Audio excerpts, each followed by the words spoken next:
Hey guys and gals, this is Sonic Arrow, and I'm here with the T34 American Tier VIII Premium Heavy Tank. This used to be, I believe it was a Tier 9 actual American Heavy Tank before one of the 7-point something patches, but they've removed it, replaced it with the M103, and they moved this to Tier 8 and made it Premium. Also, a bunch of things were changed on it, but I wasn't that far into the game, so I never had one of these guys before. I had to spend real money on this. Now, the T34 at Tier 8 has 1500 hit points, it weighs 65.5 tons, has an 810 horsepower engine. Now, that does give a slight acceleration improvement over the Lion Tier 8 German Heavy Premium Heavy, whatever. But this guy doesn't have the accuracy to match it. The biggest difference between the T34 and the Lion is the gun. It's a Tier 9 gun. It has a 4-round per minute rate of fire, so I want to say about 13 seconds reload time. It has 248 average penetration and 400 average damage with a 0.35 accuracy, but it has a 3.4 second aiming time. Now, it is possible to snipe a little bit with this, but you're going to have to expose yourself a lot for a longer period of time as well, and you have to wait a really long time for the reticle to shrink down before you can take a shot and not miss anything. I have fitted a tank gun rammer on this guy because anything to speed up the reload time is a good thing. I don't have ventilation or any other things, but this is a premium tank. I could put it on if I wanted to. So a recommendation would probably be where is that thing? The enhanced gun laying drive, plus 10% to aiming speed. And that will allow you to do the pop-out game a little bit, at a little bit longer distance. And, well, the ventilation is also a good thing to have as well, if you really need it. But I play without any of those things, and that's fine. I will bring your attention to the T29, the Tier 7 American Heavy Tank. And you will notice that it is practically the same thing. It has the same 279 frontal turret armor and 127 on the side. However, the T34 has an added plate of armor on the back, bringing it up to 203 instead of the 101 on the T29. Hull armor of 102, 76, and 51 is exactly the same, so this is basically a T29 with a big gun. Now, this T29 does not have the upgraded turret or engine, and that's why it does look kind of similar. I haven't actually finished upgrading this guy yet. But if you do take a look, they are very similar. The T34 is a T29 with a bigger gun. It has a little bit more view range with this turret. And let's see, I believe the traverse speed of 22 degrees per second is slower. Yes, it is slower. And the turret traverse is also a lot slower at 18 degrees per second. So in this tank, you're going to have to learn how to make use of the American gun depression, which means this guy can shoot pretty low to, he can aim pretty low. And that means you can drive up to a hill and possibly just show your turret and return fire. And that is pretty much what you have to do. With 279 turret armor on the front, not much can penetrate you. There are Tier 10 cannons that can do this, and of course high explosive can as well. But the main enemy that you have to watch out for is artillery. Because this tank is so good at defending a position, you tend to not want to move out of such a good position, and that means artillery can aim at you and, well, destroy you. You don't have much armor on the top. And of course, when you are showing just your turret, the commander's hatch is exposed. It's kinda small, but they can still shoot it if they want to, if they have a accurate enough gun. So don't keep your turret up while you're reloading. Back up and hide your entire tank. So I guess the weak points, I should say, would be the commander's hatch, obviously. The side of the turret is also quite weak at 127 armor. And of course the entire hull. There is there is a bit of a slope on it. But if people are shooting at a T34 when it's not hull down, they should be aiming at the hull. Pretty much anywhere you shoot on the hull will penetrate. So there shouldn't be too much of a problem when fighting this guy in close range. And that's where the weaknesses of this tank show, not just to artillery, but faster medium tanks, or even some heavy tanks, like perhaps the IS-3, because it is quite fast. They can outcircle you and do quite a bit of damage.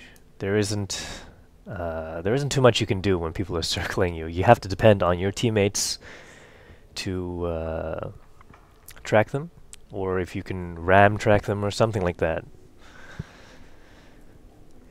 There's pretty much no defense unless you have some buildings you can run into and hide from them.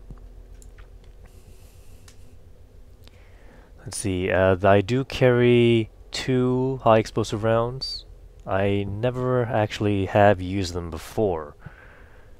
And 32 armor piercing rounds, of course. Because of the 248 millimeters of penetration, if you aim well, even tier 10 tanks can be penetrated. So there isn't too much of a reason to carry high explosive round, especially when you don't have a lot of ammunition to begin with. Now, speed limit of 35, back to that. You can reach it, you can reach probably 32 on flat ground, and maybe 35 if you go like in a straight line long enough. But you shouldn't be doing that in this tank unless you're rushing back to base. I have kind of a mess of a perk and skill tree for my crew. Now I did put in clutch braking, which makes my tank turn a lot faster, and that kind of helps on those tanks that will start circling me, the medium tanks. And I also have Deadeye, which, even at 400 damage, you do want to start dealing extra module damage, and that means that people won't be able to return fire on you. I kind of like that idea. And I'm just working on my secondary skill. Whatever, I'm not that good at these skill things, so I chose at random what my skills would be. I have found that a full repair crew is actually very useful. So I've set up repair on these 3 guys that don't have it yet. Alright, so let's get into a game. Okay, so here we are on Abbey, and I've platooned up with an E75 and a KV5. And let's see, I'm gonna head towards the west, where I believe there are some hills that I can use my incredible turret armor to my advantage.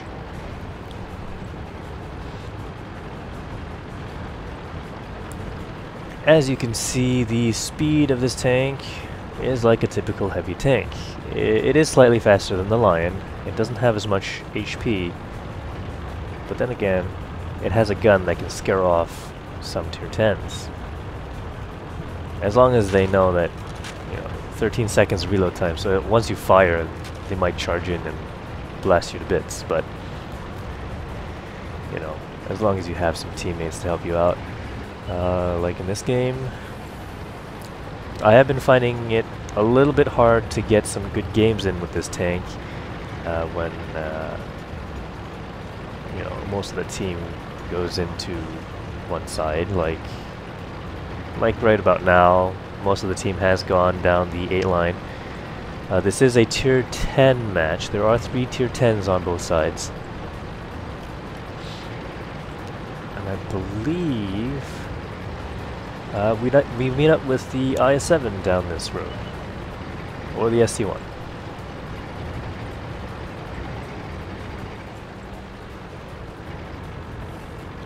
So I'm gonna see if I can't use this hill to my advantage. Tiger 2 and an ST1. But watch what happens. There's an AMX 5120 hiding up there, and now he's mulching me. We've fixed the track. Let's roll.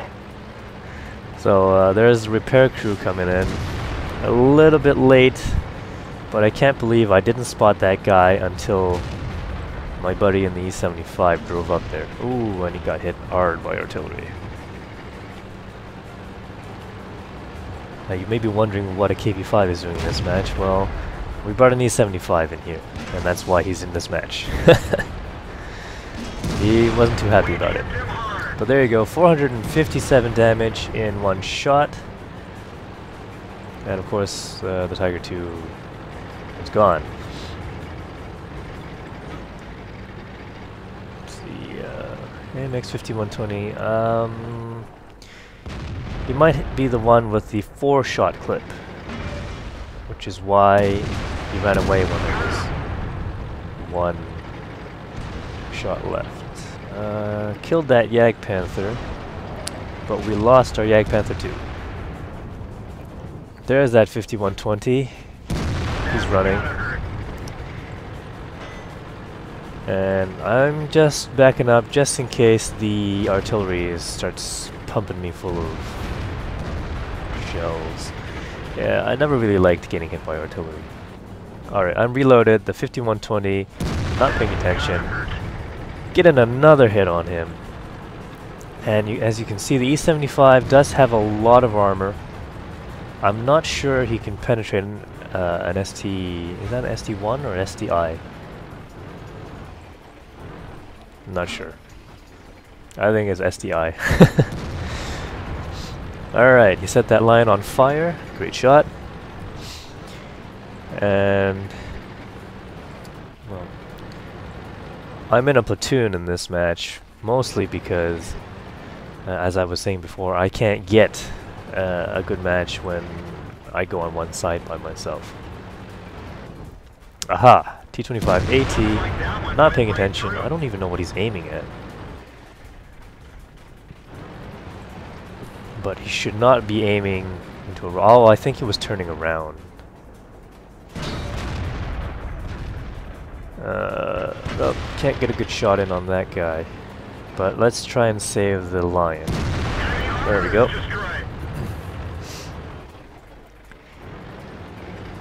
Also, the KV-5 has pretty strong frontal hull armor, as long as nobody aims at the R2-D2 dome thing on the front. Now I'm gonna see if I can't, let's see, I'm gonna go around and try to flank that STI. But one of the artillery just took out the lion, and I'm hoping that I wasn't spotted at that point. So here we go. I'm pretty sure there's nobody left on this side. And, well, just the STI. Okay, so they're having a bit of trouble on the other side.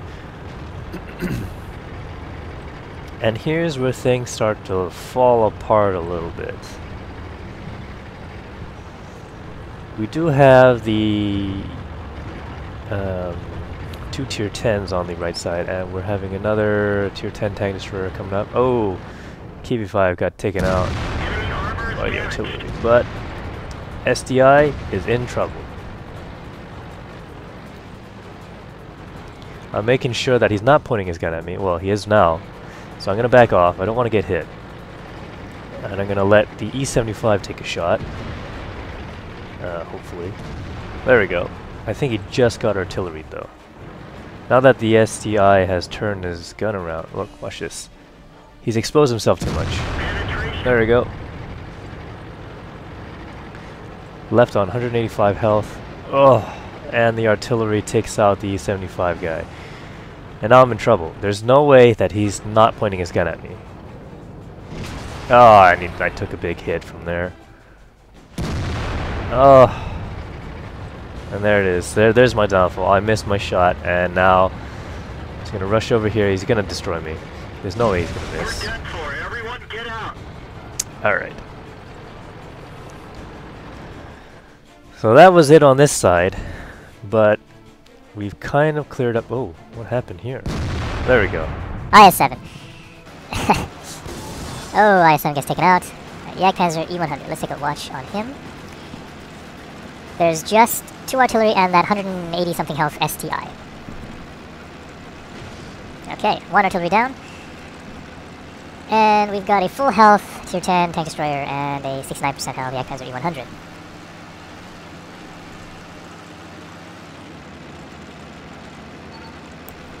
Okay, there's that STI. And I was kind of hoping that the Jagdpanzer would just keep on rolling forward. Because there really is, look, we've just spotted the S-51, so they're both on that side. There is no way that 2 Tier 10 tank destroyers can't take out 1 artillery and 1 185 health STI. So, okay, this isn't so bad. There we go. STI is taken out by the T110E4. And now all that's left is the artillery. Doesn't look like a bad player. He has 3 kills. 2 of them were on my teammates. There he is. Alright, let's see if we can... Ooh, where did that shot go? He got hit pretty hard there, but I don't think the S-51 can take out the rest of this guy's health in 1 shot. Alright. There's no way he can miss now. There we go. And that's a win. I know I didn't survive, but let's take a look at those stats. I received 1,018 experience on this game, even though I died. I have the most experience out of the entire team once again. Let's see, 9 shots, 8 of them hit, 8 of them penetrated, did over 3,000 damage, and on a premium account I got 75,000 credits, on a non-premium 44,000 credits. Let's see, on a premium account 1,500 experience, and non-premium 1,000 credit experience. Now I probably wouldn't have gotten the 1,000 experience if I didn't have 2 teammates guarding that road to my left. As I was protecting their backsides, they could start hammering anybody in front of them and not worry about what's behind them. And well, we had other players on our team that were helping as well. I mean, they didn't do nothing. They were there, they were shooting, they killed things. They did a lot of damage as well, like that Jagdpanther 2. The line was helping me guard the rear entrance, or he was guarding the entrance from the hillside, anyway. It's too bad he did die, but that was from artillery. He couldn't really be helped. And, well, that's why when you have a good platoon mates, or teammates anyway, you get to have some nice games. And, well, I don't usually run around with platoon mates. I have been doing that a lot more recently.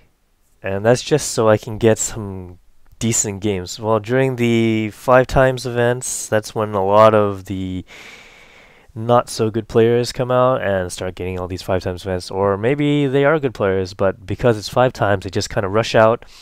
And, well, being very aggressive, because 5 times, you're still going to get 1,000 experience, even if you do horrible. So that's probably a factor in during those 5 times events. And now that everybody has new tier 9s or new tanks that they've not known how to play before, or maybe just a little bit. They haven't been accustomed to it, and well, the games haven't been too great these recent weeks. And well, that is a major factor in how I haven't really getting too many good games. Actually, I haven't really been getting too many good teams. We have been melting almost nonstop. I believe we played what was it, like 6 games before we got this game in. I have been doing well, and well, we've all been doing well in those 3 games, but the rest of the team, well, it's more like we go one way and the rest of the team go the other way, but the other way is like, I don't know, it's like a massacre. They do get kills, they don't do too badly, but the enemy eventually gets through and we get demolished, base captured, or outflanked in every direction. It's not to say that every team is like this, but we've been getting quite a few games like this, and I've been getting quite a few games like this, and I decided, let's just platoon up, we might get a better chance. And well, we kind of did, and then you can see we did pretty well, even though we all died. So this time it was us who melted and the other side that proceeded forward and won the game. But we did pretty well in fighting off everything they thrown at us on that side. It was just that STI in the end and that artillery that destroyed our side. Alright, so thanks for listening to that long-winded explanation of why I'm in a platoon on this match. And thanks for watching. Please press that like button and leave some comments. I'll see you guys in the next video.